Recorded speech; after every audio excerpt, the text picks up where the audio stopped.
The winter of 1877 would be remembered in Montana Territory as the season that separated the prepared from the buried. On January 19th, the mercury dropped to 43 degrees below zero, a cold so absolute it turned breath into ice crystals before they could fall to the ground.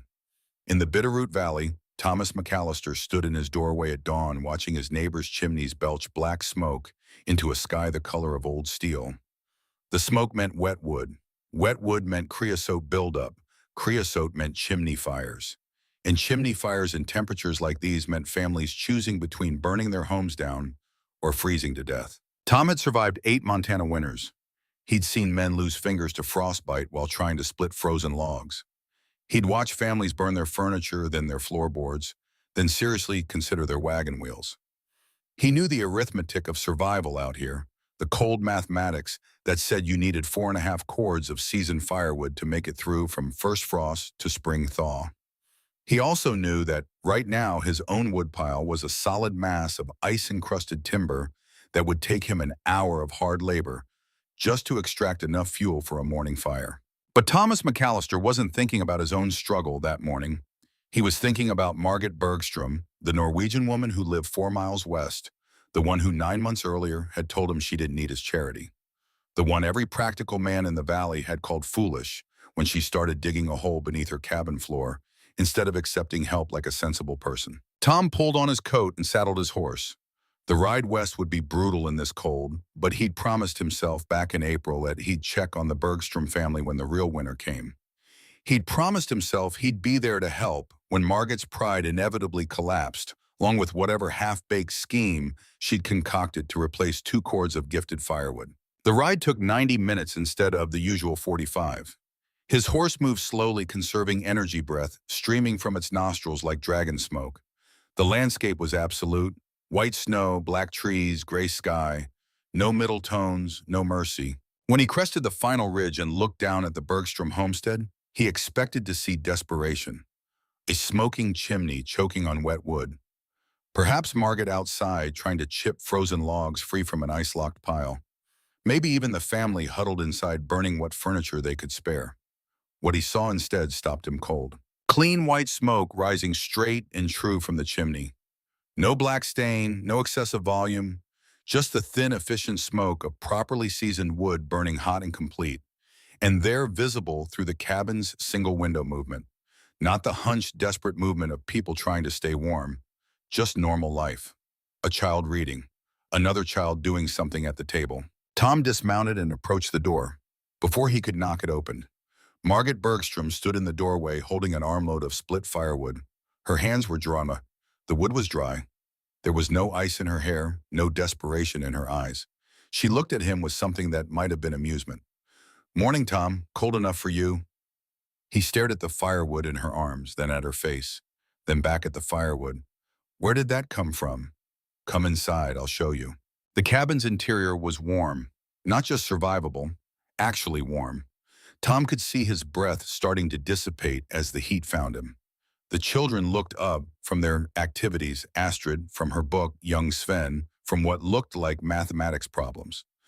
Lars sat in his chair near the fire, his once broken legs stretched out before him, a cup of something hot steaming in his hands. Margit set down the firewood and walked to the kitchen table. A braided rug covered most of the floor beneath it. She pulled the rug aside, revealing what looked like a trapdoor. 3 feet square, heavy pine construction, leather stripping around the edges. She bent down, gripped the recessed handle, and pulled. The door resisted for a moment, some kind of seal breaking, and then swung upward on well-oiled hinges. Warm air rose from the opening below. Not hot, just warm, maybe 50 degrees, and with it came the smell of dry wood. Tom walked closer and looked down. A ladder descended into darkness, but it wasn't complete darkness. There was light down there, dim and steady, and he could see, stacked in neat rows along what appeared to be clay walls, more firewood than he'd seen in one place since the sawmill in Missoula. "What in God's name is this?" Margit picked up a lantern from the table and started down the ladder. "It's a root cellar, adapted for firewood storage. Are you coming, or are you going to stand up there looking foolish?" Tom descended. The ladder was solid, 12 rungs. When his feet touched bottom, he found himself standing in what could only be described as an underground chamber. 12 feet long, 6 feet wide, 5 feet deep at the center, sloping slightly toward one end. The walls were smooth clay, almost polished looking. The floor was the same, and everywhere he looked there was firewood. Split pieces stacked with the airspace between them, row after row, cord after cord. Margaret raised the lantern. 340 cubic feet of storage, enough for nearly 3 full cords. The rest is stacked outside as backup, but this is the primary supply. Tom reached out and touched one of the pieces of wood, bone dry. He picked it up, light, seasoned. He looked at the walls, then up at the ceiling, where he could see the floor joists of the cabin above supported by thick fieldstone pillars. 3 feet of clearance around each pillar. Exactly as she'd claimed back in May when he'd told her the whole plan was suicidal. The ventilation, he said, not a question, a demand for explanation. Margaret pointed to one corner where a shaft maybe 18 inches across disappeared upward at an angle. Intake vent. Opens under the eave line on the upslope side and over their exhaust vent. Opens past the drip line downslope. Air comes in, cool warms up, from ground, temperature rises and exits. Creates constant circulation. Keeps humidity below 20%. Tom walked the length of the chamber. His boots left prints in a thin layer of dust on the clay floor.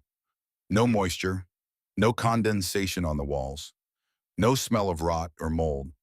Just dry wood and dry air in a space that shouldn't exist but clearly did. How long did this take you? 4 months, May through August, 2 hours a day most days, more when Sven could help with the hauling. 4 months. Tom did the calculation in his head. Roughly 2,400 buckets of dirt excavated and hauled. By a woman. While her husband sat upstairs with a broken leg, and every man in the valley, himself included, had told her she was being foolish. He climbed back up the ladder without speaking. Margaret followed and closed the trap door. It settled into place with a soft sound of leather on wood sealing tight. She pulled the rug back over it. "Well," Tom said finally, "I'll be damned." "Probably," Margaret said, "but not because of the firewood storage." And despite everything, despite the cold outside and the humiliation of being this wrong about something this important, Thomas McAllister laughed. It was a short laugh, surprised out of him, but it was genuine. "I came here to help you dig out from a failed experiment," he said. "I came here to say I told you so." "I know. And instead I find the warmest cabin in the valley and enough dry firewood to last until April." "I know that too." Tom looked at Lars, who had been silent throughout this exchange. "You knew this would work." Lars shook his head. "I knew the engineering was sound. I calculated the load distribution, the drainage slope, the thermal dynamics. But knowing something should work and watching it actually work through the worst cold I've ever seen, those are different things. Why didn't you tell me back in May when I said the whole thing would collapse? Why didn't you show me the mathematics? Would you have believed numbers on paper?" Lars asked. "Or would you have needed to see it to believe it?" Tom had no answer for that. Because Lars was right. He wouldn't have believed. He would have found some reason to discount the calculations, some variable they hadn't considered, some way to prove that experience and caution were worth more than innovation and risk. He looked at Margaret. "I owe you an apology." "No," she said. "You owe me nothing. You offered help based on what you knew. I declined based on what I believed I could do. We were both acting according to our understanding. But I was wrong. You were cautious. Out here, caution keeps people alive. I just happened to be right about this particular gamble." Tom nodded slowly. Then he did something he hadn't planned. He took off his hat, held it in both hands, and spoke directly to Margaret with the kind of respect a man usually reserved for other men. "When spring comes, I'm building one of these under my own cabin, and I'd be grateful if you and Lars would advise me on the design." Margaret looked at Lars. Lars looked back at her. Something passed between them, some unspoken communication that Tom recognized as the language of long marriage. "We'd be honored," Margaret said. Tom stayed another 20 minutes asking technical questions about pillar reinforcement and drainage angles and ventilation mathematics. Lars answered most of them, but Tom noticed that every answer was preceded by a glance at Margaret, a silent confirmation that the numbers matched the reality she'd built with her own hands. When he finally left, riding back into cold that felt even more brutal after the warmth of the Bergstrom cabin, Thomas McAllister was thinking about something his first wife had told him before pneumonia took her.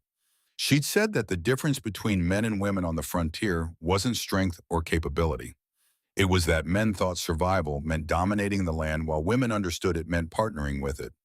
He dismissed the comment at the time as philosophical nonsense.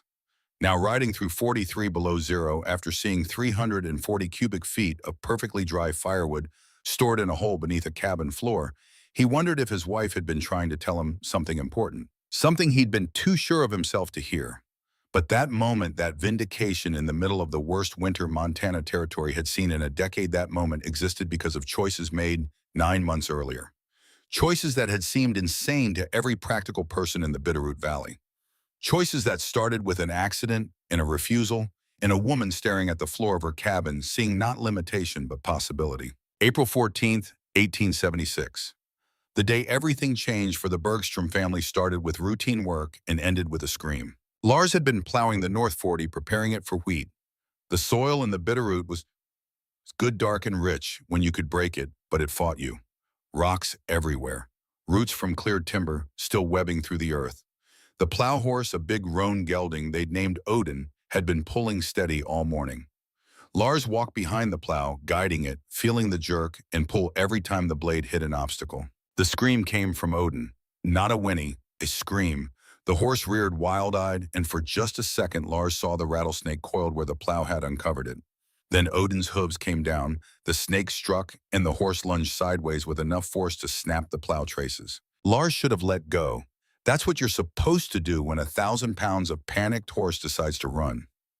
Let go and get clear. But instinct made him hold on just for a second, just long enough to get pulled off his feet and drag 3 yards before the plow handle caught on something, stopped hard, and Lars's momentum carried his left leg directly into the blade. He felt the impact before the pain, a solid wrong sensation of bone meeting metal and losing. Then the pain arrived, white and absolute, and he was on the ground trying not to vomit, trying not to pass out, trying to remember how to breathe through agony that made his vision narrow to a tunnel. Sven found him. The boy had been working the garden plot near the cabin and heard the commotion. He came running, 12 years old, and suddenly faced with his father lying in fresh-turned soil, leg bent at an angle that made no anatomical sense. "Get your mother," Lars managed. "Don't run. Walk steady. Tell her I need her. Tell her to bring the medical kit." Sven's face had gone white, but he nodded and walked, not ran back toward the cabin. Good boy. Smart boy. Panicking helped nothing. Margaret arrived 4 minutes later. She'd sent Astrid to the root cellar with instructions to stay there until called. She grabbed the wooden box that held their medical supplies purchased from a surgeon in Missoula who'd learned his trade during the war. And she'd brought a flat board and rope because she'd understood immediately what Sven's carefully controlled voice had meant. She knelt beside Lars and looked at his leg without flinching. That was the first thing he noticed. No gasp, no tears, just assessment. Her hands moved over his shin, gentle but thorough, feeling the break. He watched her face and saw her reach some conclusion. "Compound fracture," she said. "I can feel the displacement. The bone hasn't broken through the skin, but it's close. Can you set it?" "I've set bones before. Never a leg this bad. But yes, I can try." "Then do it now, before shock sets in deeper." Margit looked at Sven. "I need you to hold your father's shoulders. When I pull, he's going to want to move. You keep him still. Can you do that?" Sven nodded. He was crying silently, but his hands were steady as he took position. What followed was pain that redefined Lars's understanding of the word. Margit pulled, realigning the bone fragments, and he heard himself make sounds he didn't recognize as human. Then her hands were moving with absolute certainty, feeling the bone settle into place, wrapping the leg tight against the board she'd brought, binding it with rope that she tied off with knots her grandmother had taught her in Bergen, knots designed to hold rigging on fishing boats in North Atlantic storms. When it was done, Lars lay still, breathing in short gasps while Margit checked her work. The leg was straight, the swelling would be burned, but the bone was aligned. It would heal, if they were lucky, if infection didn't set in, if he followed instructions and stayed off it completely for 8 weeks minimum. "You're not working until late summer," Margit said. 6 weeks for initial healing. Another 4 for strength. No weight on this leg at all.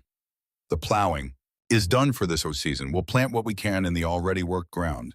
The rest waits until next year." Lars started to argue, then saw her face and understood that argument was pointless. She'd made a decision. His job now was to heal. They got him back to the cabin on a travois Sven helped construct. Every bump in the ground sent fresh waves of pain through the leg, but Lars endured it in silence because Margit was already carrying enough without his complaints adding weight. Once inside, they settled him in the good chair near the window, where he could see outside where he wouldn't feel completely useless. That night, after the children were asleep, Margit and Lars had the conversation that would define their next 9 months. She'd done an inventory. They had 2 cords of firewood split and stacked against the north wall under the roof overhang, where Lars had put them before the accident. They had enough food if they were careful. The garden would produce. They had chickens for eggs. They could trade for what they lacked. But the firewood situation was critical. 2 cords, Margit said quietly. I asked at the trading post last month. We need 4.5 to make it through winter safely. Thomas McAllister offered to help with timber cutting next fall. I know. So we accept his help. There's no shame in it when a man can't work. Margit was silent for a long moment. Lars knew that silence. It meant she was thinking through implications, calculating futures, seeing paths he might not have considered.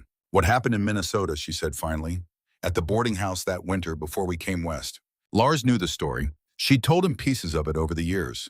How the landlady had been kind, at first generous, even letting Margit work off rent by helping with cooking and cleaning. How that generosity had slowly transformed into ownership. How every meal came with reminders of debt. How help freely given became leverage freely used. How when Margit had finally challenged the landlady over a small unfairness, suddenly all that accumulated kindness was withdrawn, and she'd been given 3 days to find new lodging in the middle of a Minnesota winter. Charity has a price, Margit said, even when good people offer it. Maybe especially when good people offer it because they don't realize they're charging interest. Thomas isn't like that. Thomas is a good man, but he's also a man who'll remember come spring that we owed him. He'll remember when there's a fence line dispute, or a question about water rights, or just a conversation at the trading post about who knows how to manage their homestead properly. He won't mean to use it against us, but he will, because that's how it works out here. Debt is currency. Help is investment. And I won't mortgage our independence to stay warm. Lars understood then that this wasn't negotiable. His wife had drawn a line. Their family would survive on their own terms or not at all. It was stubborn. It was probably foolish. It was absolutely in keeping with the woman he'd married, the one who'd left Norway, with nothing but her father's tools and her grandmother's medical knowledge, and an absolute refusal to let circumstances dictate her limitations. So what's your plan? He asked. Because I can't split 2.5 cords of firewood with his broken leg. I know. And Sven's strong for 12, but he's not strong enough for that kind of sustained labor. I know that too. So what are you thinking? Margit walked to the window and looked out at the darkness. The moon was up 3/4 full, painting the valley in silver and shadow. Lars watched her stand there silhouetted against that pale light and knew she was seeing something he couldn't quite visualize yet. How high is this floor off the ground? She asked. 18 inches. I built it Norwegian style. Fieldstone pillars. Prevents rot. And what's under there now? Dirt. Darkness. Sometimes chickens when they want to hide from hawks. She turned to face him. How much space if we measured it out? Lars did the math in his head. The main room was 12 feet by 16 feet. The fieldstone pillars were each about 2 feet square, 8 of them arranged in 2 rows. That left usable space of roughly 12 feet by 6 feet if you worked around the pillars. Maybe 75 square feet of clear ground. Why? Because I'm going to dig it out. 6 feet wide, 12 feet long, 5 feet deep, 340 cubic feet of storage. Protected from wind, protected from rain, protected from temperature swings. And I'm going to store our firewood down there, where it'll stay dry all winter no matter what the weather does. Lars stared at her. You want to excavate under our cabin? Yes. You want to dig a root cellar beneath our floor and use it for firewood storage? Yes. Margit, you'd be undermining our foundation. One bad frost heave, and the whole structure could shift. The walls could crack. The roof could fail. Not if I'm careful. Not if I reinforce the pillars as I dig. Not if I leave proper clearance and create adequate drainage. You've thought about this. I've been thinking about it since you built this cabin. My father used to talk about cargo holds on the ships in Bergen, how they stayed dry even in Atlantic storms because the builders understood air circulation and moisture dynamics. Same principles apply. I create ventilation shafts for airflow. I slope the floor for drainage. I use the constant ground temperature to my advantage, 50 degrees year-round down there. Perfect for keeping wood dry without freezing. Lars looked at his legs straight and bound useless for 2 months minimum. Then he looked at his wife standing in moonlight proposing to dig a hole beneath their house because she refused to accept charity from their neighbor. The rational response would be to say no, to tell her it was too risky, to insist they take Thomas's help and deal with whatever social debt that created, to be practical and cautious and sensible. But Lars Bergstrom hadn't married a practical woman. He'd married someone who'd crossed an ocean, learned a new language, and homesteaded 160 acres of Montana territory without complaint or hesitation. Someone who'd just set a compound fracture using skills her grandmother had taught her for treating fishermen in Norwegian coastal villages. Someone who was looking at him now with absolute certainty that this plan, however insane it sounded, would work. If you do this, he said carefully, you do it right. You measure twice. You shore up every pillar. You leave 3 feet minimum clearance around each support. You test the drainage before you commit to full depth. And you let me calculate the engineering even if I can't swing a shovel. Agreed. And if at any point the structure shows stress, if any pillar shifts even an inch, you stop immediately and we accept Thomas's help. Agreed. This is insane. Probably. You could kill yourself, or collapse the house, or both. Or I could solve our firewood problem and prove that a woman with a good back and a clear plan can do what needs doing. Lars was quiet for a long moment. Then he nodded. Show me your design. Let's run the numbers.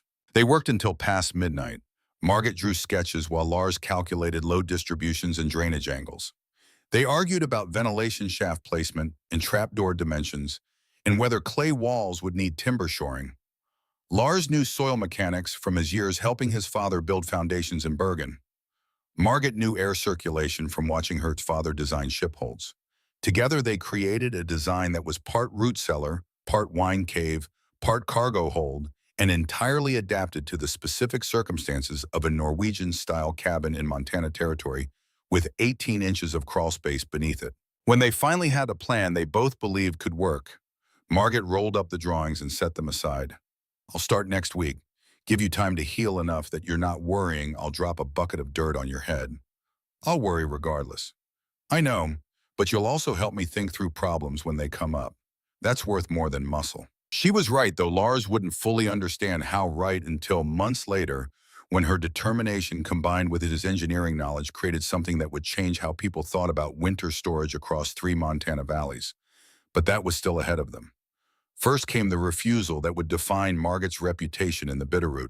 Thomas McAllister rode up to the Bergstrom cabin on April 20th, 6 days after the accident. He came with good intentions and 2 cords of split firewood loaded in a wagon behind his horse.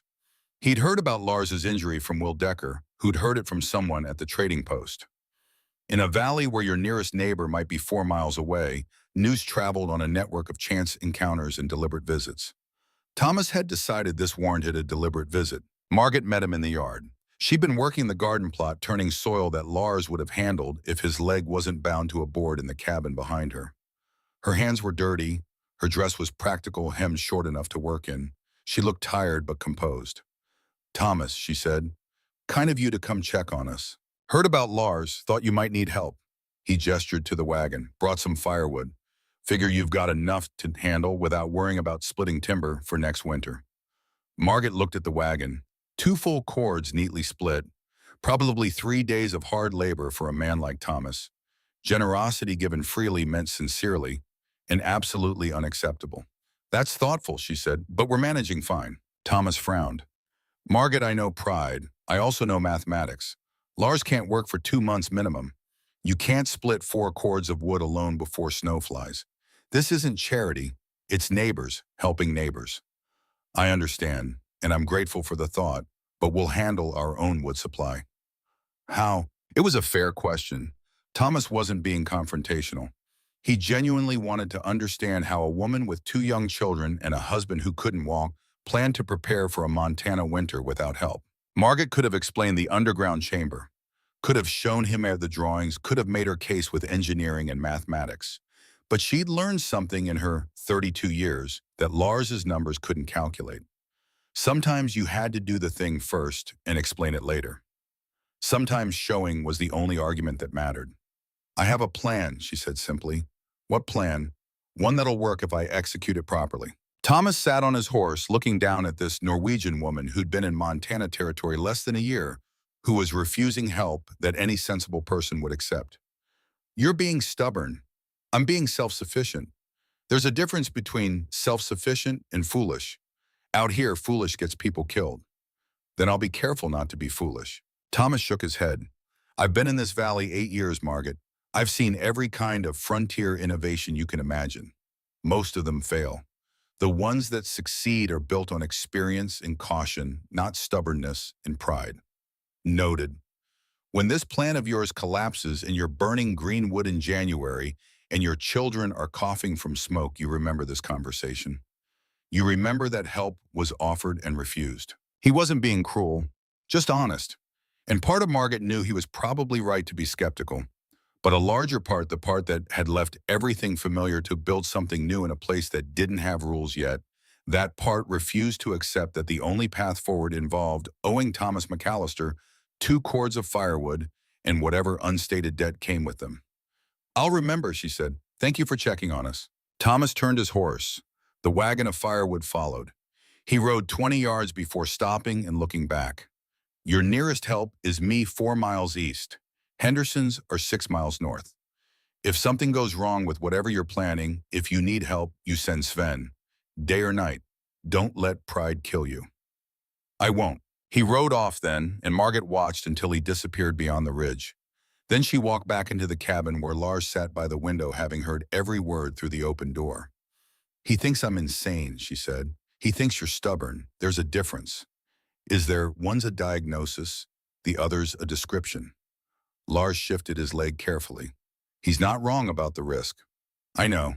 And he's not wrong that most frontier innovations fail. I know that too. But you're doing this anyway. Margaret pulled a chair close to Lars and sat down. Outside, the April sun was warming into afternoon. Inside, the cabin was quiet except for sounds of the children playing in the other room. When we left Norway, she said, everyone told us we were being foolish. America was uncertain. Montana was dangerous.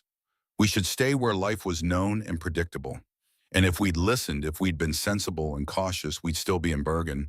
You'd be working your father's boatyard, and we'd own nothing except the certainty that our children would have exactly the same life we had. So stubbornness brought us here. Stubbornness and belief that we could build something better. She reached out and took his hand. I'm not refusing Thomas's help because of pride. I'm refusing because I need to know I can do this. That we can handle what Montana throws at us without depending on anyone's generosity. Because if I can't dig a hole and store some firewood, how can I believe we'll make it through the next 20 winters? Lars squeezed her hand.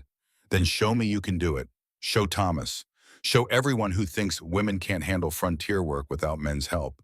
But show yourself first. That's what matters. She kissed his forehead and stood up. I'm going to crawl under the house and measure the actual space. Start turning theory into reality. Be careful. Always am.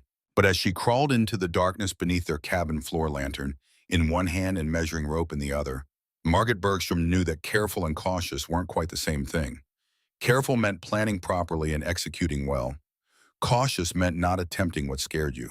And this scared her, not the physical labor, not the engineering challenges, but the possibility that everyone else might be right, that she was being foolish. That come January, she'd be burning green wood and apologizing to Thomas McAllister for wasting his time and goodwill. The space under the cabin was exactly as Lars had described.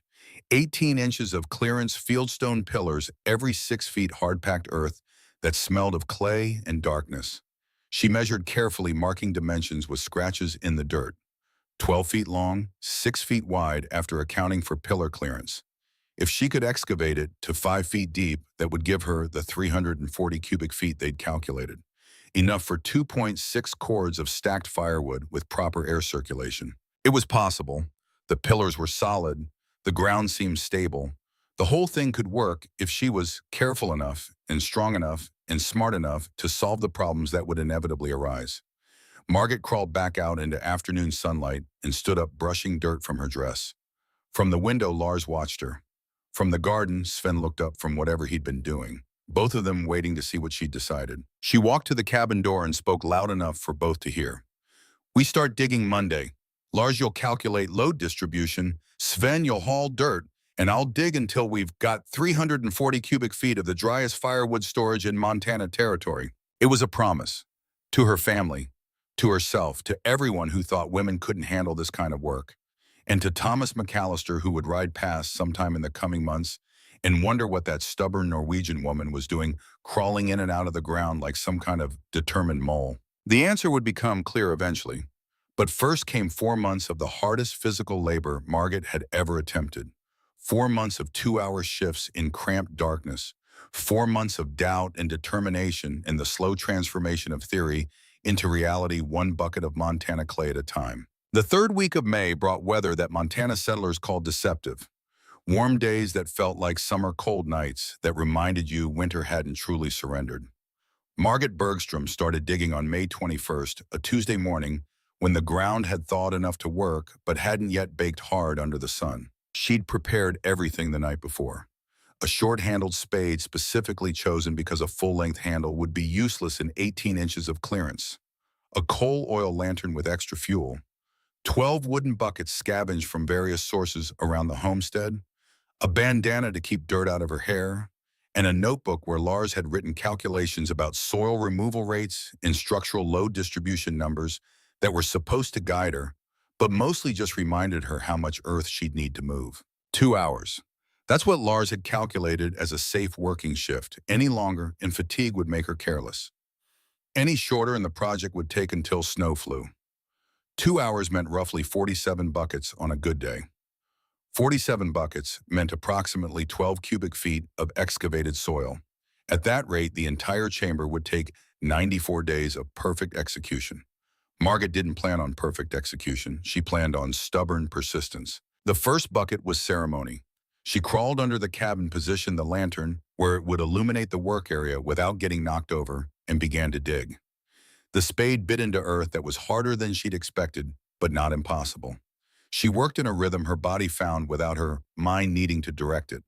Drive the spade, lever the soil, scoop it into the bucket. Repeat. When the bucket was full, she crawled backward, dragging it behind her, emerged into daylight, and emptied it onto the pile she'd designated for drainage work downslope. Then back into darkness for the next bucket. By the end of that first 2-hour shift, she'd filled 29 buckets. Not the 47 Lars had calculated as optimal, but respectable for a first attempt. Her shoulders ached. Her hands, despite gloves, had developed hot spots that would be blisters by tomorrow. But she'd moved roughly 8 cubic feet of Montana earth, and the hole beneath her cabin floor was measurably deeper in one small section. Sven helped her empty buckets when he wasn't working the garden. The boy was growing into the kind of careful strength that would serve him well on the frontier. He didn't complain about the hauling, didn't ask why his mother was spending 2 hours a day crawling around in the dirt like some kind of determined badger. He just did the work, watched her emerge each day a little more exhausted, and kept his doubts to himself. Lars watched from his chair by the window. He'd positioned himself so he could see the trapdoor area, could monitor Margaret's comings and goings, could time her shifts, and make sure she didn't push past safe limits. Each evening she'd report her progress, and he'd update his calculations, adjusting estimates based on actual performance versus theoretical rates. The work developed patterns. Wake before dawn, feed chickens, make breakfast, get children started on their education and chores. Crawl under the cabin for 2 hours of excavation, emerge filthy and exhausted, wash in cold water, handle whatever homestead work couldn't wait. Repeat the next day. After a week, Margaret had moved 96 cubic feet of soil. Her hands had stopped blistering and started developing calluses. Her shoulders had stopped aching quite so badly. The hole under the cabin was now 3 feet deep in the center section, and she'd started working outward toward the edges, careful to maintain the 3-foot clearance around each fieldstone pillar that Lars's calculations demanded. After 2 weeks, she'd excavated 160 cubic feet. The chamber was taking shape. She could stand up in the deepest section if she bent slightly. The clay walls were surprisingly smooth, almost self-finishing. and she'd begun to understand the rhythm of the earth beneath her home, where it was hard, where it gave easily, where ancient water had deposited minerals that made the soil nearly impervious to her spade. After 3 weeks, disaster nearly struck. June 10th, morning shift. Margaret was working the northeastern section, excavating around one of the forward pillars. The soil here was different, more loose than the dense clay she'd been moving for weeks. She should have noticed, should have been more cautious. But she was tired, and the work had become routine, and routine made you careless. The spade bit into loose earth, and suddenly the bucket wasn't just filling, it was overflowing. Dirt was moving on its own, sliding downward, and she looked up just in time to see the fieldstone pillar above her shift. Not collapse, not fall, just shift. 2 inches to the east, settling into the depression her digging had created. Margaret froze. Above her, the entire weight of the cabin's main room pressed down on 8 pillars. 7 of them were fine. But this one, this northeastern pillar, had just moved. And if it moved more, if it settled further or shifted sideways, the floor joists it supported would stress. The floorboards would crack. The walls above would distort. In the worst case, the entire structure could fail. She backed out from under the cabin fast enough to scrape her shoulders on the joist above, emerged into sunlight, breathing hard, heart hammering, covered in dirt and fear. Lars, he heard something in her voice that brought him as upright as a man with a broken leg could manage. What happened? The northeastern pillar shifted. 2 inches, maybe more. Lars went pale. How much excavation around the base? I was carving too close, got into loose soil, it settled. Is it still moving? I don't know, I got out. Lars grabbed his crutch, the one Will Decker had brought him after hearing about the accident. Help me up, I need to see. Margaret knew better than to argue. She helped him stand, supported his weight as he hobbled to the edge of the cabin. He couldn't crawl under, not with his leg bound, but he could lie on his stomach and peer into the darkness with a lantern. He stayed there for 5 minutes, not speaking, just looking. When he finally pulled back, his face was grim. You undermined it. The base was sitting on a pocket of loose fill. When you dug adjacent, the loose soil migrated into the void and the pillar dropped. Can we fix it? We have to. If it settles more, we'll have structural failure. He thought for a moment. You need to shore it up. Build a new base, wider footprint to distribute the load. Use fieldstones from the creek. Stack them properly. Create a foundation that won't shift even if you excavate right up to the edge. How many stones? As many as it takes, probably 80, maybe more. 80 fieldstones, each one weighing 20 to 50 pounds. Each one needing to be hauled from the creek bed a quarter-mile away, brought to the cabin, and carefully placed under the shifted pillar in a space that was cramped and dark and now potentially unstable. Margaret looked at the cabin, at Lars with his broken leg, at Sven, who'd come over when he heard the urgency in their voices. At the hole she'd been digging for 3 weeks, the project that was supposed to prove she could handle frontier challenges without help. She could stop now. Could accept that Thomas McAllister had been right. Could admit that some projects were too risky to attempt alone. Could ask for help. Or she could haul 80 fieldstones and fix what she'd broken and prove that mistakes didn't mean failure. They just meant harder work. I'll start now, she said. It took 3 days. 3 days of hauling stones, 1 or 2 at a time, from the creek to the cabin. 3 days of crawling under the floor with Lars lying at the edge calling instructions. Stack them in a circle, wider than the pillar base. Interlock them so they can't shift. Test each one for stability before adding the next. Build it up until the pillar sits firmly on a foundation that distributes its weight across a 3-foot circle instead of the original 2-foot base. By the time she was finished, Margaret's back felt like someone had beaten it with a fence post. Her hands were raw despite the gloves. But the pillar was stable, more than stable. It was engineered, and every other pillar in the crawl space was going to get the same treatment whether it needed it or not, because she wasn't going to risk another shift. Thomas McAllister chose June 14th to visit. He'd been meaning to check on the Bergstrom family for weeks, partly out of neighborly concern, partly out of curiosity about what that stubborn Norwegian woman was actually doing, instead of accepting his firewood.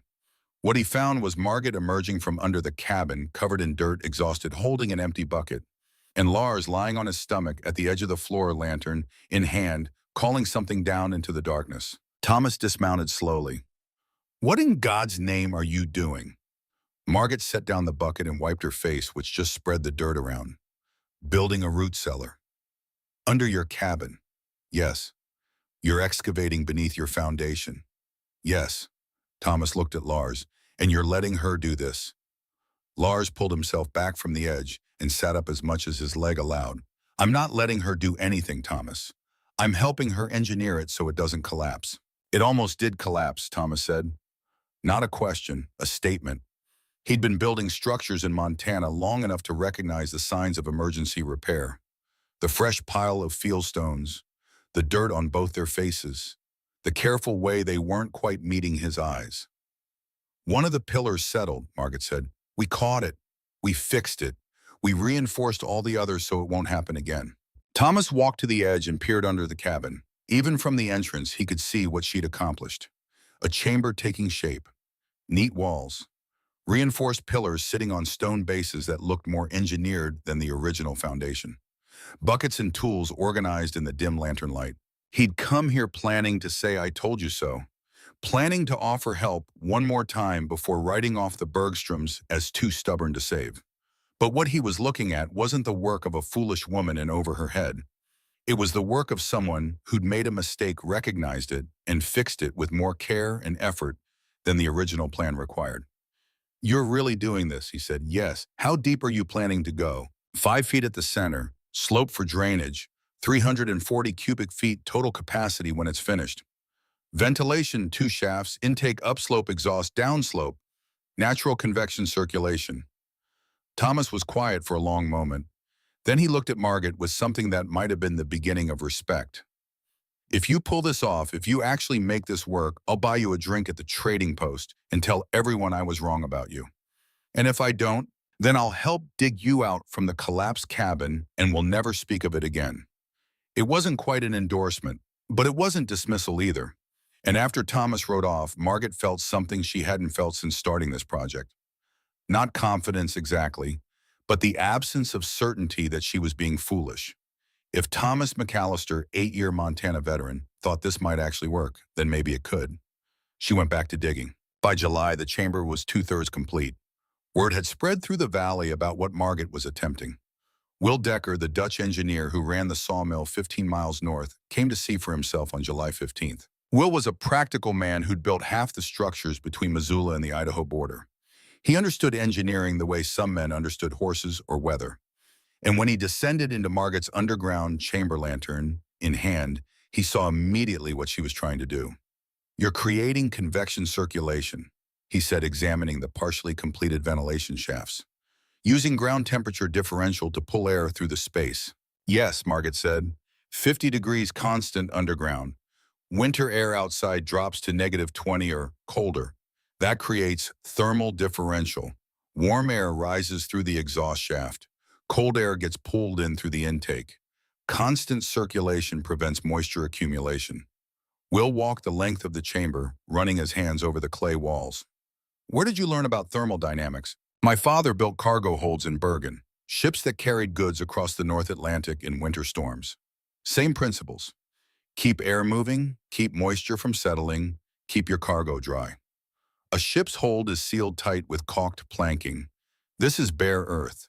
You'll get moisture migration through the clay. Humidity will spike whenever the outside temperature swings.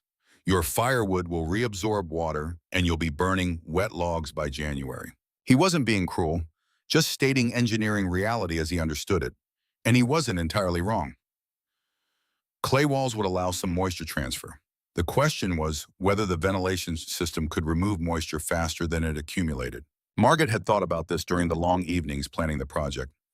The air circulation rate matters more than the wall material. If I move enough volume through the space, moisture doesn't have time to settle. It gets carried out in the exhaust flow before it can be absorbed by the wood. You've calculated the air exchange rate. Lars has, based on shaft diameter thermal differential and estimated wind effects on the exhaust opening. We're projecting complete air exchange every 40 minutes during winter conditions. Will looked at her with new interest. Show me the calculations. They climbed up into the cabin where Lars had his notebook spread on the table. Will spent 30 minutes going through the mathematics, checking assumptions, questioning variables. He found 2 places where Lars had been conservative in his estimates, and one place where he'd been slightly optimistic. Overall, the engineering was sound. If the ventilation shafts were built to specification and positioned correctly, the system should work. "What's your plan for humidity monitoring?" Will asked. "I was going to use wet wood as the test. Put a piece down there and see if it dries or stays damp." Will shook his head. "Too imprecise. You need quantitative measurement."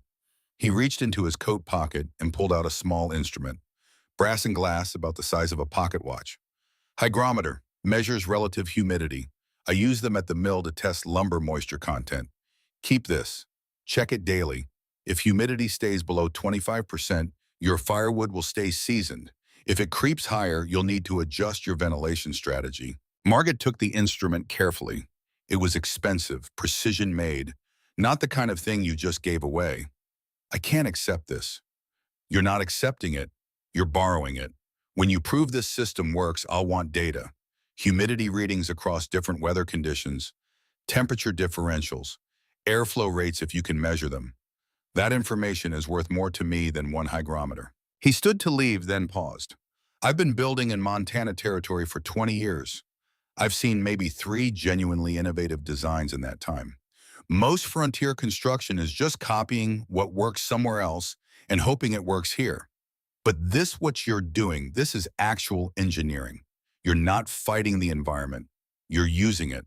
The constant ground temperature, the natural slope for drainage, the prevailing wind patterns for ventilation. That's the difference between construction and engineering." After he left, Margaret hung the hygrometer from a nail in the chamber and watched the needle settle. 68% relative humidity, too high for firewood storage. But the ventilation shafts weren't completed yet, and the chamber was still open to outside air through the excavation entrance. Once sealed and properly ventilated, those numbers should drop. They had to drop, because if Will was right about moisture migration through clay walls, and if the ventilation system couldn't compensate, then she was building an expensive way to store damp firewood that would smoke instead of burn. August brought different challenges, not engineering problems, but social ones. Abigail Brennan rode up to the Bergstrom cabin on August 5th. She was Irish by birth, American by hard necessity, and widow by mining accident. Her husband Patrick had been killed in a cave-in 3 years earlier, and she'd kept their homestead running through sheer determination and careful alliance building with other valley families. Margaret knew her slightly. They'd met at the trading post, exchanged pleasantries, shared the kind of surface friendship that frontier women maintained while carefully guarding their actual thoughts. But Abigail's visit today wasn't social. She had the look of someone who'd come to say something that needed saying. They sat at the kitchen table while Astrid made coffee. Lars was in his chair by the window leg, still bound, though he was starting to put weight on it for short periods. Sven was outside working the garden. "I've been hearing things," Abigail said after the coffee was poured, "about what you're building under your cabin." "I expect you have. People are talking. Some of them think you're being resourceful. Others think you're being reckless." "And you?" Margaret asked. Abigail took a sip of coffee. "I think you're doing what I did when Patrick died, proving you can handle what needs handling without depending on men's charity." That surprised Margaret. She'd expected skepticism or concern, not understanding. "When Patrick was killed," Abigail continued, "every man in this valley offered to help. They'd work my claim for a share of profits. They'd manage my finances. They'd make decisions about my homestead because clearly a woman couldn't be trusted to run 160 acres alone." She smiled, but there was no humor in it. "I turned them all down. Did the work myself. Made mistakes. Lost money. But kept my independence. So I understand what you're doing here, even if I think it's dangerous." "You think this is dangerous?" "I think you're weakening your shelter to store firewood. I think if something goes wrong, if the structure fails or floods, or any of a dozen other disasters strike, you'll lose more than wood. You'll lose your home, your family's safety, maybe your lives if it happens in deep winter." It was the same argument Thomas had made, the same concern Will had raised, the same doubt that woke Margaret up some nights when she lay in bed calculating failure scenarios. "So why support it?" Margaret asked. "Why not add your voice to everyone telling me to stop?" Abigail set down her coffee cup. "Because maybe you'll succeed. Maybe you'll build something that works. And if you do, you'll have proven that women can engineer solutions to frontier problems without waiting for men to approve our methods. That's worth the risk. She stood to leave. At the door, she turned back. I won't tell you to be careful. You're already being more careful than any man would be in your position. But I will say this. If you need help, if something goes wrong and you need an extra pair of hands, send for me. I won't judge. I won't say I told you so. I'll just help.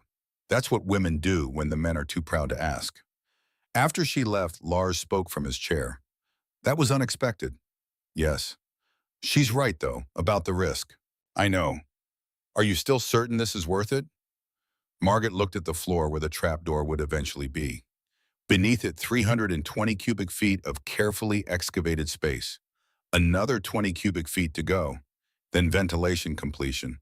Then the trapdoor itself. Then wood splitting and hauling and stacking. All of it building toward a winter that would test whether her engineering was sound or her stubbornness was fatal. Ask me in January, she said. September 1st brought the most difficult visitor. Reverend Samuel Hutchins served a circuit that covered 4 settlements across 200 miles. He was educated, experienced, and possessed very specific ideas about how the world should be organized. He found Margaret splitting firewood. She'd been at it since August 20th, working a stand of dead lodgepole pine on the western edge of their property. The excavation was complete. The ventilation shafts were finished. The chamber itself was ready for use. Now she needed to fill it with 4 cords of split firewood before the first heavy snow. The Reverend's expression when he saw her swinging a 6-pound splitting maul suggested he'd discovered something fundamentally wrong with the universe. Mrs. Bergstrom. Margaret set down the maul and wiped sweat from her face. Reverend Hutchins. I'm surprised to find you engaged in such labor. My husband's leg is still healing. The firewood needs splitting. I'm capable of swinging a maul. Capability is not the question. He said it like capability was a character flaw. There is a natural order to things. Men provide heavy labor. Women manage the household. When we upset that order, we invite disharmony into our lives and communities. Margaret had heard variations of this argument before. From well-meaning relatives in Norway who thought women shouldn't learn trades. From boarding house keepers in Minnesota who believed women's roles were strictly defined. From frontier preachers who saw any deviation from traditional patterns as moral failure. She picked up the maul again. Reverend, with respect, the natural order in Montana Territory is survival. My husband would split this wood if he could. He can't, I can. That seems like exactly the right order to me. In this underground chamber I've heard about, this too seems outside the natural order. So that was the real reason for his visit. Not concern about firewood splitting. Concern about a woman engineering something that challenged assumptions about women's capabilities. It's a root cellar adapted for wood storage, Margaret said. Nothing more unusual than that. I've seen root cellars, Mrs. Bergstrom. They're typically built away from the living structure, not beneath it. You're undermining your foundation, literally and perhaps metaphorically. He paused for effect. A house built on unstable ground cannot stand. Matthew 7, verse 26. Lars had been sitting nearby in a chair they'd brought outside so he could supervise the splitting. He cleared his throat now. Reverend, with respect, we're not building on sand. We're creating storage space beneath a floor supported by reinforced stone pillars. The ground is stable clay. The design is engineered. The structure is sound. The structure may be sound in engineering terms, but what message does it send when a woman undertakes such projects? What does it teach the children about proper roles and godly order? Margaret felt something ignite in her chest, not anger exactly, but a cold clarity about what this conversation was really about. It wasn't about safety or engineering or even theology. It was about a man uncomfortable with a woman demonstrating capabilities that challenged his understanding of how the world should work. It teaches them that work is work, she said quietly. That survival requires using whatever abilities you have, regardless of who taught them to you or what gender you were born. It teaches them that God gave us minds and expects us to use them, not bury them, because some people find that disturbing. She picked up the maul again. Now, if you'll excuse me, Reverend, I have another cord to split before supper. You're welcome to stay and help. Otherwise, I need to get back to upsetting the natural order. The Reverend left shortly after. Margaret knew she probably offended him, knew she might face consequences in a community where the traveling preacher's opinion carried weight. But she also knew she didn't particularly care.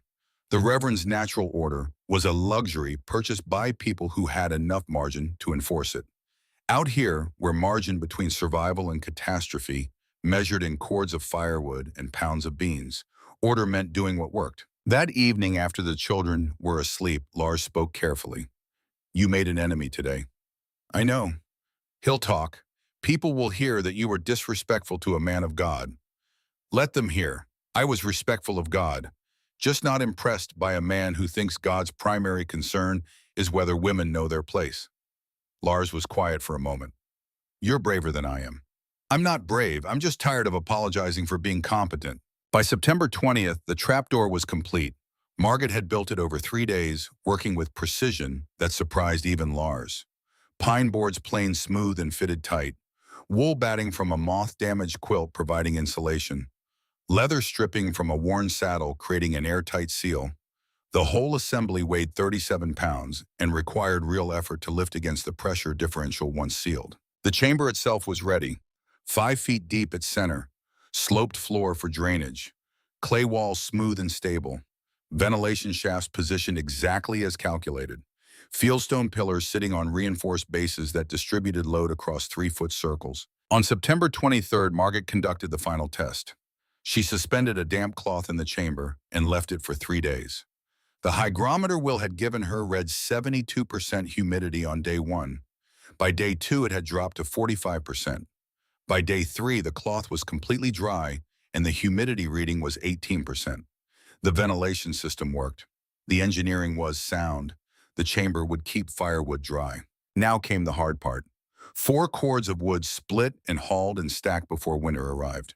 Margaret worked the splitting area every day from September 25th through October 10th. Wake before dawn, morning chores. 2 hours splitting, lunch, 2 more hours splitting, evening chores. Collapse into bed with shoulders that felt like someone had beaten them with hammers. The lodgepole pine was cooperative, straight grain, split clean when you hit it right. But there was so much of it. Each cord represented roughly 600 individual pieces. 4 cords meant 2,400 pieces, each one needing to be split, hauled, and stacked with airspace for circulation. Sven helped with the hauling. The boy had gotten stronger over the summer, and he could manage the handcart loaded with split wood. He'd make trips from the splitting area to the cabin stack, the wood near the trapdoor entrance, then return for another load. They worked in silence mostly. Mother and son executing a plan that everyone thought was foolish, proving through sheer persistence that sometimes foolish and functional weren't mutually exclusive. By October 1st, 3 cords were split and 1 was stacked in the chamber. By October 8th, 4 cords were split and 2 were in the chamber. By October 10th, everything was cut and the final stacking was underway. The chamber held more than Margaret had calculated. Its odd shape, the corners and angles created by working around pillars, allowed for stacking patterns that used every cubic foot efficiently. The firewood sat in neat rows with air circulation between pieces exactly as designed. On October 11th, Margaret descended into the chamber one final time before winter. She carried the hygrometer in a notebook. The humidity read 17%.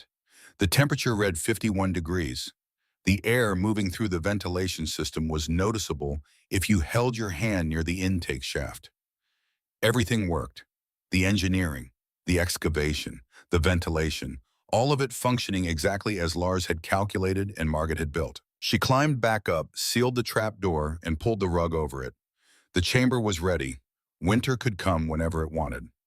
Thomas McAllister came by on October 28th to check on them before the serious weather hit. He'd meant to visit earlier, but harvest work had kept him busy. When Margaret showed him the completed chamber, he stood in the center of it for a long time without speaking. The lantern light played off clay walls and neat wood stacks. The ventilation shafts were visible as dark circles in the ceiling corners. The reinforced pillars stood like engineered monuments. Everything was clean, organized, functional. "How much did this cost you?" Thomas finally asked. $7 in materials, trapdoor hardware, and lantern fuel mostly. The rest was labor and time. And you did it yourself. Sven helped with hauling. Lars calculated the engineering. But yes, I did the digging and construction. Thomas climbed back up the ladder slowly. When they were both standing in the cabin, he looked at Margaret with an expression she'd never seen from him before. Respect without qualification, acknowledgement without reservation. I was wrong about you, he said, completely wrong. I thought you were being stubborn and foolish. Turns out you were being stubborn and brilliant. The winter will tell us which. Fair enough, but I'll say this now before winter proves anything. What you built down there is better engineering than most of what I've seen in Montana territory. You didn't just solve a problem, you solved it elegantly. He paused at the door. When spring comes, I'm building one of these, and I'm telling everyone who will listen that it was your design, your engineering, your work, not your husband's, yours. After he left, Lars spoke from his chair. You won. You proved everyone wrong. I proved the engineering works. Winter will prove whether I was right to build it. You don't sound happy. Margaret sat down heavily. I'm tired. 4 months of digging, 6 weeks of splitting, all of it leading to a chamber full of firewood that might keep us warm or might have been a massive waste of effort we won't know about until January. You don't believe that. I believe the mathematics. I trust the engineering. But I won't celebrate until we've burned dry wood all winter while our neighbors struggle with frozen piles and wet logs. Lars reached out and took her hand. Then we wait. But while we wait, I want you to understand something. What you did these past 4 months wasn't just about firewood or proving you could handle frontier work. You changed what people in this valley think is possible. Every woman who heard about your project learned that engineering isn't just for men. Every man who doubted you learned that stubbornness combined with careful planning can accomplish what experience says is impossible. That assumes it works. It works. The physics are sound. The construction is solid. It works. Margaret squeezed his hand. But privately, in the quiet moments before sleep, she let herself believe he might be right. The chamber was ready. The firewood was stacked. The ventilation was functioning. Everything she'd calculated and built and risked had come together into something that should work. Should work, would work, had to work. Because if it didn't, she'd spend the rest of her life knowing she'd gambled her family's winter warmth on pride and stubbornness. And that was a failure she couldn't accept. The first snow fell on October 15th, just a dusting, a warning shot from the Montana winter.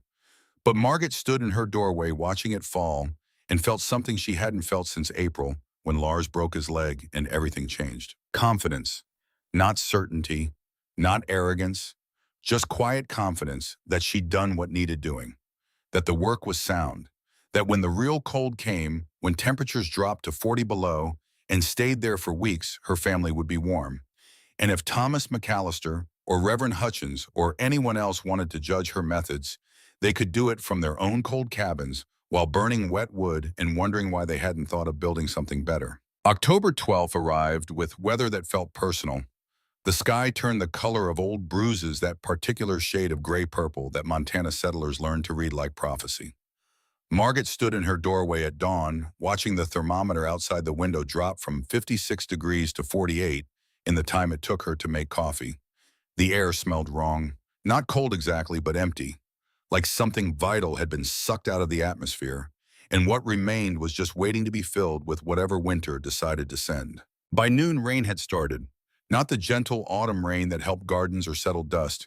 This was aggressive water driven sideways by wind that came screaming down from the mountains like it had a grievance to settle. Margaret secured the chickens, checked that the wood pile outside had its tarp properly weighted, and made sure the children understood they were staying inside until this passed. By evening, the rain had turned to sleet. Ice pellets hammered the roof, each one hitting with a sound like thrown gravel. The temperature had dropped to 32 degrees and was still falling. Lars sat by the window watching the landscape transform, and Margaret saw something in his face she didn't like. Not fear exactly, but concern. The kind that came from experience from having survived enough Montana weather to know when something ordinary was turning into something dangerous. How bad? She asked quietly. Bad enough. This is coming fast. Temperature dropping this quick, this much moisture in the air. We're going to get significant accumulation. Snow. After the sleet, probably by morning, and a lot of it. He was right. By midnight, the sleet had transitioned to snow. Not the gentle flakes that drifted and settled. This was heavy, wet snow that fell in clumps accumulating so fast you could watch the depth increase in real time. Margaret checked it at 2 in the morning, 6 inches already. At 4, it was 10 inches. By dawn on October 13th, 14 inches of dense wet snow covered everything, and the temperature had bottomed out at 22 degrees. The storm had happened so fast that nobody in the valley had time to prepare properly. Wood piles that had been accessible yesterday were now buried under ice and snow. Tarps that had seemed secure were frozen into shapes that made them impossible to remove. And the wet snow combined with the ice layer underneath had created a solid mass that required serious labor just to excavate enough fuel for a morning fire. Margaret knew this because she could see Thomas McAllister's cabin from their eastern window. 4 miles distant, just visible on clear days. This morning she could see smoke from his chimney. Black smoke, the kind that came from wet wood burning inefficiently, producing more creosote than heat. She walked to the kitchen table, pulled aside the braided rug, and opened the trap door. Warm air rose from below. Not hot, just warm. That steady 51 degrees that the earth maintained, regardless of what chaos happened on the surface. She descended the ladder with a lantern and looked at her firewood stores, exactly as she'd left them. Dry, loose, each piece distinct and ready to burn. No ice, no moisture, no frozen mass requiring tools and time to separate.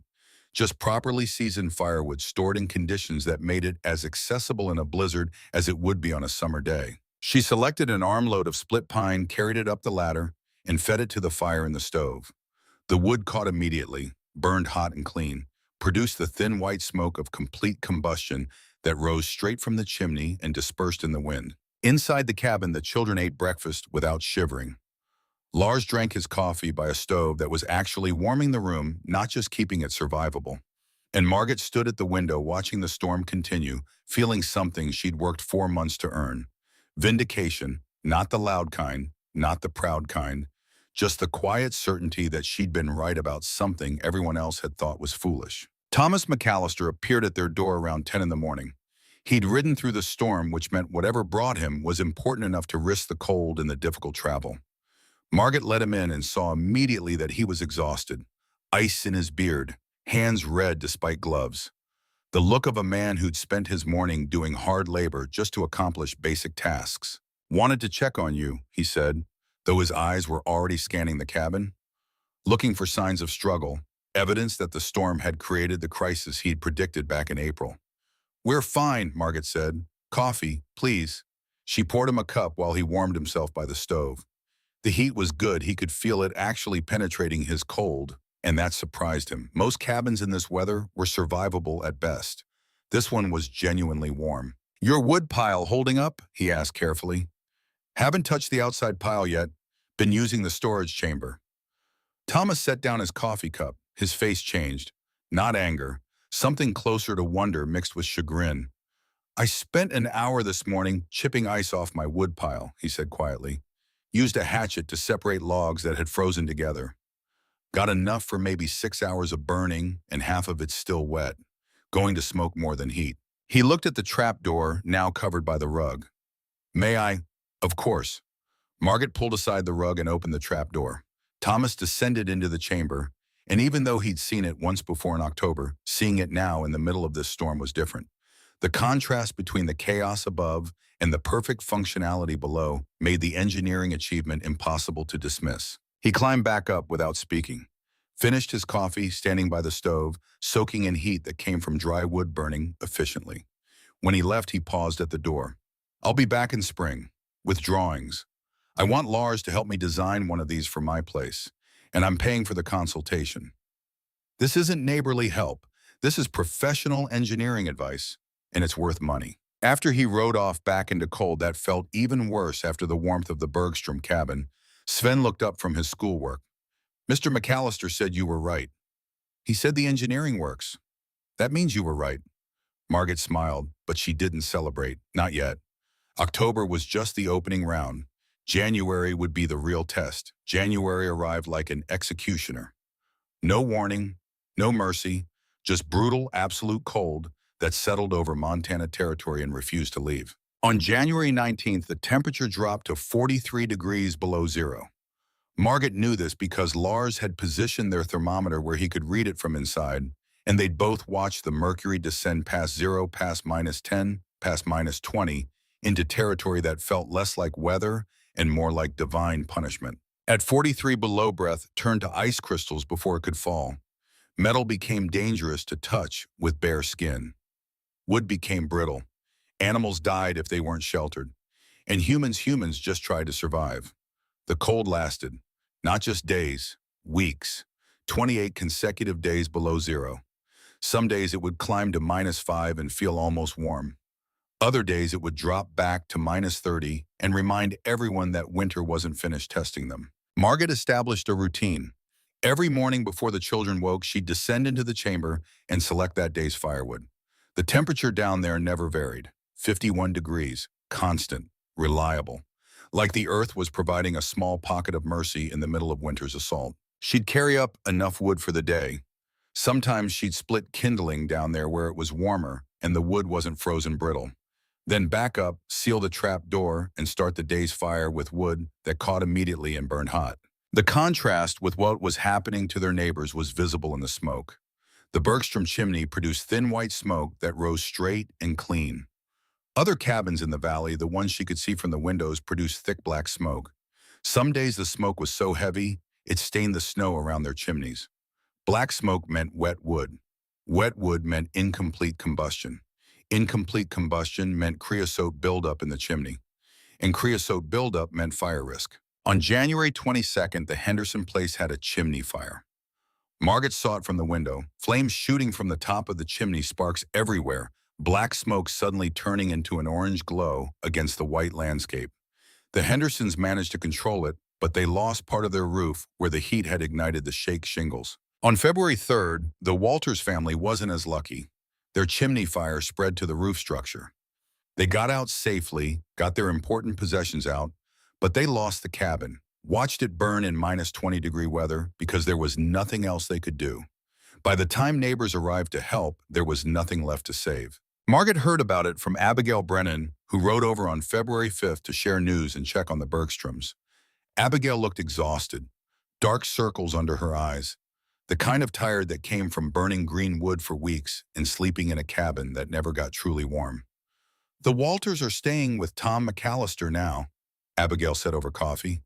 7 people in a cabin built for 3, but at least they're not freezing. What caused their fire? Creosote, built up so thick in the chimney that it finally caught. James Walters said they'd been burning wet wood since early January. Everything in their woodpile froze together, first big cold snap. They'd been chipping off what they could, burning it damp and hoping they'd make it to spring. Abigail looked at the Bergstrom's stove at the clean burning fire visible through the small window in the door. "You're not having that problem." "No, because of the chamber." "Yes." Abigail was quiet for a moment. Then she said something Margaret hadn't expected. "I owe you an apology. Back in August, I said I supported what you were doing because it might prove women could engineer solutions. But I also thought you were taking a dangerous risk, thought you might lose your home to pride. And now I think you were taking a calculated risk, and you won. While the rest of us are burning wet wood and coughing from smoke and hoping our chimneys don't catch fire, you're sitting in a warm cabin, burning seasoned timber. That's not luck, that's engineering." She paused. "Patrick would have loved this. He was always talking about better ways to do things, different storage methods, improved water systems. He'd see your chamber and immediately start planning one for our place." Her voice caught slightly. "If he'd lived long enough to see it." After Abigail left, Margaret descended into the chamber just to check on it. The ritual had become almost meditative. Climb down into steady warmth. Breathe air that didn't hurt. Stand in a space that was utterly reliable while chaos happened above. Astrid had followed her down. The girl did that sometimes, especially on the coldest days. She'd bring a book and sit on a piece of firewood, reading by lantern light in 50-degree comfort while the world above froze. "Mama," Astrid said, looking up from her book, "why didn't other people build these?" "Because nobody thought it would work." "But it does work." "Yes, but sometimes you can't convince people something will work until you show them. Words aren't enough. You have to build it first." "That seems backward." "It is backward, but it's how new things happen. Someone tries something everyone else thinks is foolish. And if they're right, eventually others copy them. And if they're wrong, well, at least they tried. Astrid went back to her book. Margaret selected wood for the next day. And above them, the Montana winter continued its assault, indifferent to human engineering or stubborn Norwegian determination. William Decker arrived on February 10th. He'd made the trip specifically to see the chamber in operation during deep winter conditions. As a sawmill operator and engineer, he wanted data, real information about how the system performed under stress. Margaret showed him everything. The humidity readings she'd been taking daily with the hygrometer he'd loaned her, the temperature consistency, the condition of the firewood after 3 months of storage, the ventilation system's performance during extreme cold. Will descended into the chamber with his own instruments. He measured airflow at the intake and exhaust vents, checked humidity at multiple points, examined the firewood for any signs of moisture reabsorption or degradation. When he climbed back up, he was smiling. "You know what the real genius is," he said. "You didn't try to fight the environment, you partnered with it.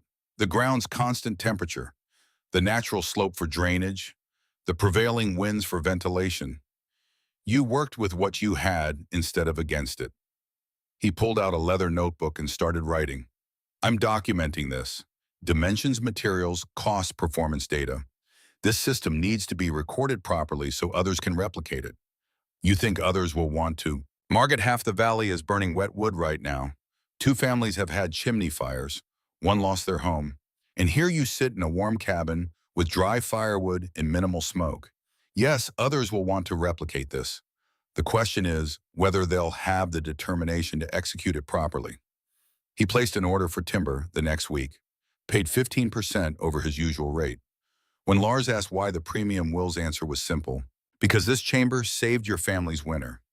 That innovation is worth money, and I won't pretend it isn't." The true vindication came in late February when Thomas McAllister returned, not to check on them, not to verify his earlier assessment, but to ask for help. He arrived with drawings, rough sketches of his own cabin's foundation, measurements of the crawl space beneath, questions about pillar reinforcement and drainage calculations and ventilation shaft positioning. "I want to build one of these before next winter," he said, spreading his drawings on the Bergstrom's kitchen table. "And I'm willing to pay for professional consultation. Lars, can you review my foundation design and tell me if this is feasible?" Lars looked at Margaret. She nodded. "We'll both review it," Lars said. "This was as much Margaret's engineering as mine. She'll need to approve the excavation plan." Thomas didn't hesitate. "Of course. I want both your expertise. What do you charge for this kind of consultation?" They settled on a fee that was fair, not charity, not neighborly help, actual payment for professional knowledge. And over the next 2 hours, they worked through Thomas's drawings, identifying problems, suggesting solutions, calculating load distributions and drainage angles and ventilation requirements specific to his cabin's design. When Thomas left, he had a revised plan that would work, and the Bergstroms had something more valuable than money. They had recognition, professional acknowledgement that what Margaret had built wasn't just functional. It was worthy of replication by men who had spent decades building in Montana territory. March brought the first hints of spring. The temperature climbed above freezing during the day, though it still dropped below zero at night. Snow began to melt in patches. The valley started to remember what color looked like beyond white and gray. And with the warming came visitors. Families who'd struggled through the winter wanted to see the chamber that had kept the Bergstroms warm. Homesteaders planning for next year wanted to understand the engineering. Women especially came asking not just about the technical details, but about the determination required, about how she'd push through doubt and skepticism and physical exhaustion to complete something everyone said was impossible. Margaret showed them everything: the chamber itself, the ventilation system, the reinforced pillars. She shared Lars's calculations, gave them Will Decker's performance data, explained the mistakes she'd made and how she'd fix them. She didn't charge for these consultations. Knowledge freely shared multiplied. And if her design helped other families survive future winters, that was worth more than money. Reverend Hutchins appeared on April 1st. No warning, no advance word. Just showed up at the door on a spring morning when the snow was finally starting to melt and the world was remembering what warmth felt like. Margaret met him outside. She'd been working the garden preparing beds for spring planting. The Reverend looked older than she remembered. tired, like the winter had been hard on him too. Mrs. Bergstrom, might I have a moment of your time? Of course, Reverend. They walked a short distance from the cabin. The Reverend seemed to be gathering his thoughts, choosing words carefully. When he finally spoke, it wasn't what Margaret expected. I've been hearing reports all winter about your underground storage chamber, about families that struggled with frozen wood while your family stayed warm and safe, about the Walters losing their cabin to a chimney fire while your chimney burned clean. He paused. I wanted to apologize for my earlier comments about natural order and proper roles. Margaret stayed quiet, let him continue. I've been thinking about the parable of the talents, about the servant who buried his talent in the ground versus the servants who invested theirs and multiplied their value. You were given abilities, engineering knowledge from your father, physical strength, practical wisdom. You invested those abilities in your family's survival. Who am I to say that was outside God's natural order? I appreciate that, Reverend. However, he added with a slight smile, I notice you haven't started a business building these chambers for other families. The valley would benefit from your expertise. Maybe next year. This year I'm focused on improving our irrigation system and expanding the garden. One engineering project per season seems like enough. The Reverend laughed, actually laughed. Fair enough, but when you do decide to share this knowledge more widely, know that you'll have support from unexpected quarters. Even old preachers can learn new things. After he left, Margaret stood in her garden and thought about what had changed. Not the engineering. The engineering had been sound from the beginning. What had changed was perception, people's understanding of what was possible, of who could engineer solutions, of what women could accomplish when given the chance to try. By summer, 3 families in the valley had started similar projects. By fall, 7 more were planning excavations before the next winter. Each one adapted to their specific circumstances. Different soil types, different cabin designs, different family needs. But all of them built on the principle Margaret had proven that careful observation, sound engineering, and stubborn determination could solve problems that conventional wisdom said were unsolvable. The Bergstrom family proved up their homestead claim in 1881, received title to their 160 acres. Lars had fully recovered from his leg injury and was working as a timber contractor for Will Decker. The pay was good, the work was steady, they were building something sustainable. Sven showed aptitude for mathematics and engineering. By age 15, he was helping Lars with structural calculations. By 18, he'd enrolled at the Montana School of Mines. Eventually, he'd work on railroad construction across the Northern Territories, building bridges and trestles using principles his mother had taught him about working with the land instead of against it. Astrid married a teacher named James Morrison. Together, they operated a school in Stevensville for 34 years. She'd tell her students about her mother's underground chamber, about winter mornings reading by lantern light in 50-degree comfort while the world above froze, about learning that determination and engineering could solve problems that seemed insurmountable. Margaret lived until 1923, long enough to see Montana achieve statehood, long enough to watch automobiles replace horse-drawn wagons, long enough to see electric lights come to Stevensville. In 1918, a young historian from the university came to interview her. He was collecting oral histories of frontier innovations documenting the practical solutions that had allowed settlement to succeed in harsh conditions. Mrs. Bergstrom, he said, notebook ready, you're known throughout western Montana for the underground storage chamber you built in 1876. Can you tell me about that? Margaret was 74 then, still sharp, still direct. It wasn't anything special, she said. Just paying attention to what the land was telling me and having the stubbornness to dig a big hole when everyone thought I was crazy. But the engineering was quite sophisticated, the ventilation system alone. The engineering was my father's lessons applied to Montana clay. He built ship holds in Bergen that stayed dry crossing the North Atlantic. I built a hole under my cabin that stayed dry through a Montana winter. Same principles, different application. What would you say was the hardest part? Margaret thought for a moment. The hardest part wasn't the digging.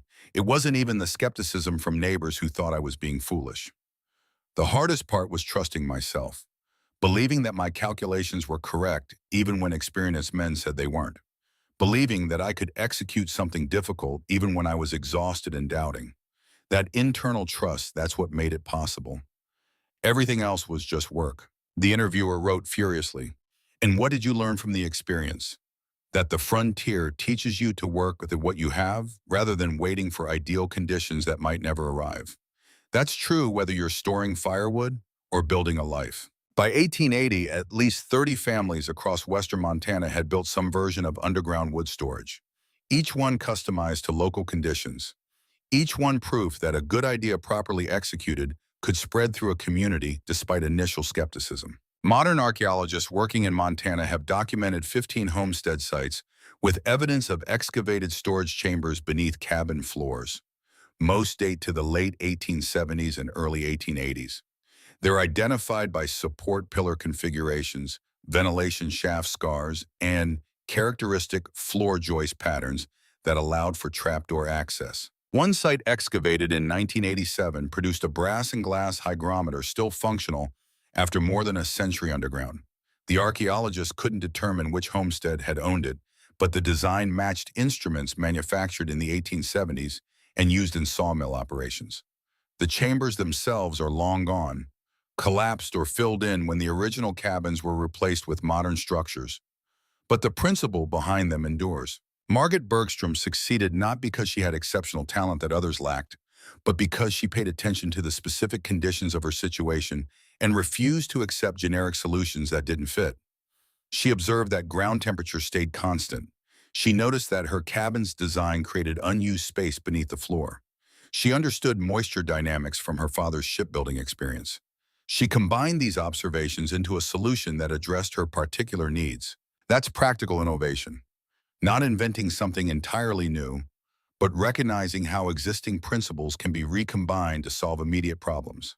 She faced skepticism from people with legitimate expertise. Thomas McAllister had 8 years of frontier experience. William Decker had built half the structures in the region. Reverend Hutchins had education and military wisdom. None of them were fools. None opposed the project out of malice. They doubted because they'd seen enough frontier innovations fail to be cautious about new approaches.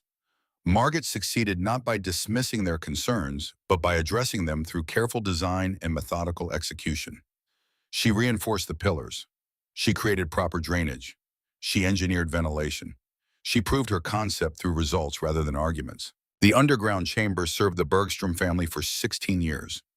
Through winters that dropped to 50 below zero, through springs that brought flooding rains, through summers that baked the earth hard, the engineering held, the ventilation functioned, the firewood stayed dry. In 1892, when they built a larger house on the same property, Lars and Sven carefully filled in the chamber.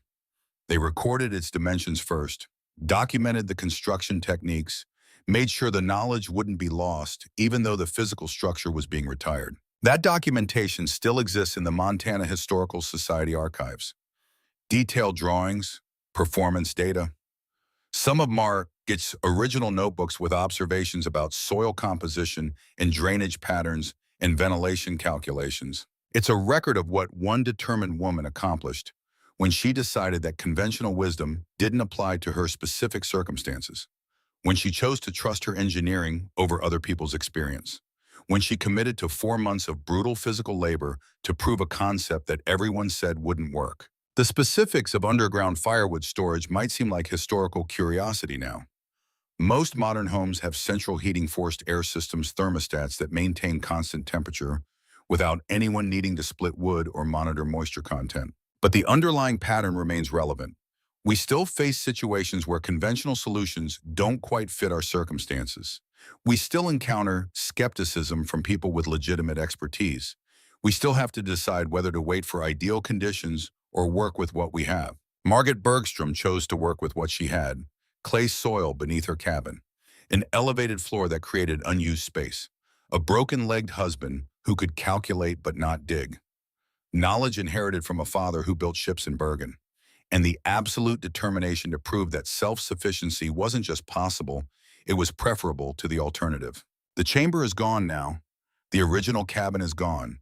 Even the homestead itself has changed hands multiple times. But in the Montana Historical Society, there's a hygrometer brass and glass functional after 140 years. Will Decker's gift, Margaret's proof. And in valleys across Montana, if you know where to look, you can still find the scars.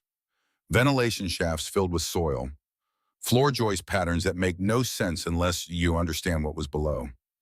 Evidence that one woman, one winter changed what a territory thought was possible.